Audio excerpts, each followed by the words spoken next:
Remue ménage. Remue ménage.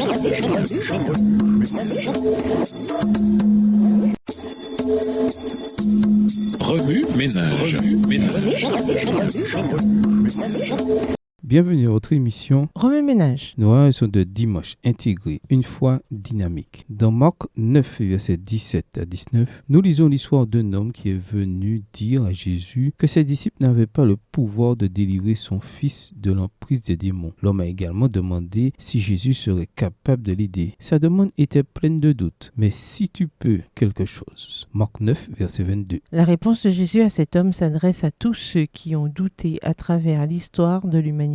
Jésus invite le sceptique à croire. Si tu peux quelque chose, mais tout est possible pour celui qui croit. Marc 9, le verset 23. L'homme ne put rassembler que suffisamment de foi pour dire « Je crois, aide-moi, car j'ai de la peine à croire ». Marc 9, le verset 24. Jésus n'exigeait pas de cet homme qu'il ait une foi parfaite. En fait, Jésus n'a besoin que d'un tout petit peu de foi, comme une graine de moutarde pour commencer. Matthieu 17, le verset 20. Tant que nous sommes prêts à travailler avec lui, Dieu nous aidera à faire grandir notre foi. Cette histoire nous rappelle de manière importante que la foi et le doute peuvent coexister. Personne ne devrait s'éloigner de Dieu simplement parce qu'il a des doutes comme cet homme. Cette histoire montre également que la foi n'est pas statique. La foi est un état dynamique qui peut soit se renforcer avec le temps, soit se détériorer et s'affaiblir. Cela donne l'espoir à ceux qui souhaitent avoir plus de foi. Même les sceptiques endurcis peuvent devenir des croyants convaincus. L'inverse est également vrai. Les croyants de longue date peuvent perdre leur foi s'ils ne la nourrissent pas continuellement. Hébreux 10, verset 23. C'est un avertissement sérieux pour les croyants qui pourraient être tentés de se reposer sur leur laurier et de prendre leur foi pour acquise. L'histoire de ce père devrait encourager chacun à demander à Dieu plus de foi. Les larmes aux yeux, cet homme a crié et supplié Jésus de l'aider à croire. Nous pouvons également reconnaître notre incrédulité et demander à Dieu d'augmenter notre foi. Ce sera la prière sincère de ceux qui s'approprient leur foi et luttent contre l'incrédulité. Malheureusement, certaines personnes ne s'approprient pas leur foi. Elles essaient d'emprunter la foi d'autres personnes, comme les 5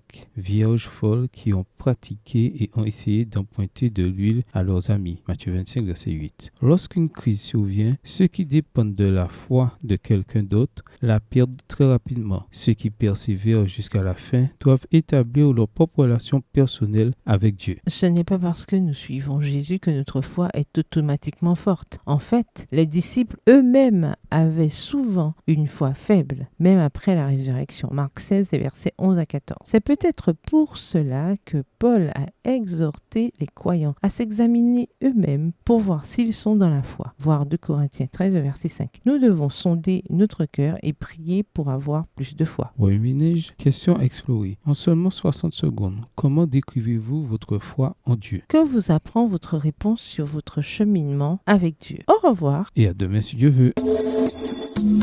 Remue ménage. Remue ménage.